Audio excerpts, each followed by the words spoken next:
My dear subscribers, చిన్న విషయం అయితే షేర్ చేసుకుంటున్నాను. బట్ నా లైఫ్ అయితే చాలా ఎక్స్పీరియన్స్ అయ్యాను.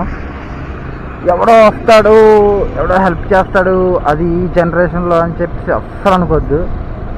ఎవడో హెల్ప్ చేయడు.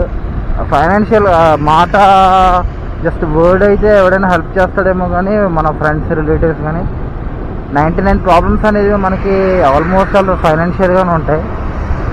సో ఫైనాన్షియల్గా అయితే మనకి ఎవడో హెల్ప్ చేయడు, ఎందుకంటే ఎవడ బాధలో ఆడు ఉన్నాడు. సో మనమే ఏదో ఒక దారి చూసుకుని చేయాలి. ఫైనల్గా అంటే ఏంటంటే మన టాలెంట్ ఉపయోగించి ఎంతైనా సంపాదించుకోవచ్చు. చివరికి ఏంటంటే చూడండి, ఒకడు పొట్ట కొట్టకూడదు, మన పొట్ట నిండాలి, అదన్నమాట కాన్సెప్ట్.